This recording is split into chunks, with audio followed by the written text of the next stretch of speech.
Aujourd'hui le 23 novembre 2024. Première lecture. Ces deux prophètes avaient causé bien du tourment aux habitants de la terre. Lecture de l'Apocalypse de Saint Jean. Moi, Jean, j'ai entendu une voix qui disait. Les deux témoins chargés de prophétiser. Ce sont eux les deux oliviers, les deux chandeliers. Qui se tiennent devant le Seigneur de la terre. Si quelqu'un veut leur faire du mal. Un feu jaillit de leur bouche et dévore leurs ennemis. Oui, celui qui voudra leur faire du mal. C'est ainsi qu'il doit mourir.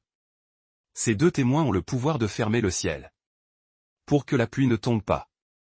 Pendant les jours de leur prophétie. Ils ont aussi le pouvoir de changer l'eau en sang. Et de frapper la terre de toutes sortes de fléaux. Aussi souvent qu'ils le voudront.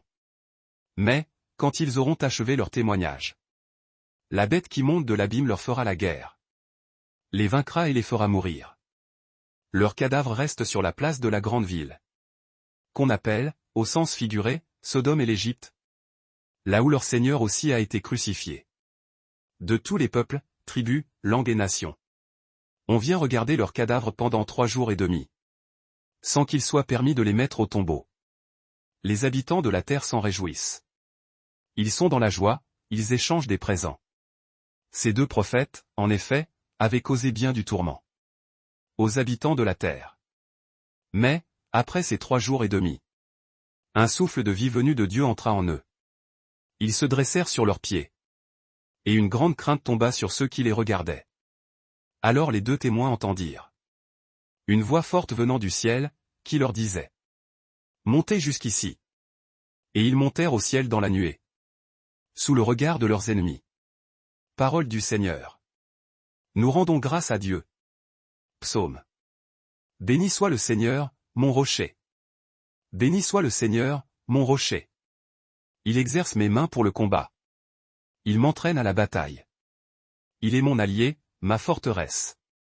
Ma citadelle, celui qui me libère. Il est le bouclier qui m'abrite.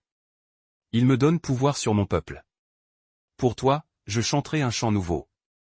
Pour toi, je jouerai sur la harpe à 10 cordes. Pour toi qui donnes au roi la victoire. Et sauve de l'épée meurtrière David, ton serviteur. Évangile. Il n'est pas le Dieu des morts, mais des vivants, LC 20, 27 à 40. Alléluia. Alléluia. Notre Sauveur, le Christ Jésus, a détruit la mort. Il a fait resplendir la vie par l'Évangile. Alléluia. 2 Tm 1, 10. Évangile de Jésus-Christ selon saint Luc.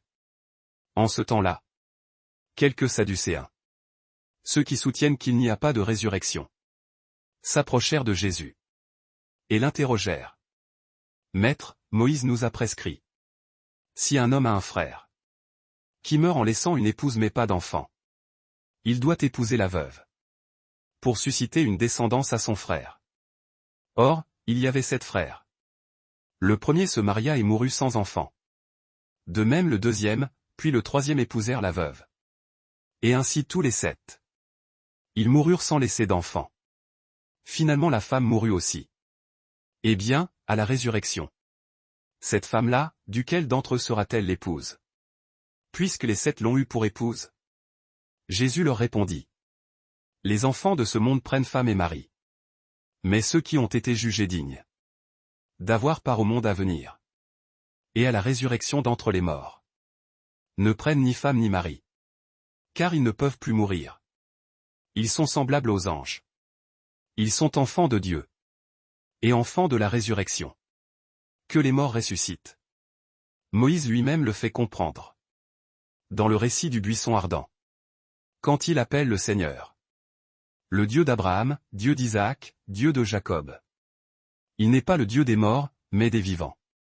Tous, en effet, vivent pour lui. Alors certains scribes prirent la parole pour dire.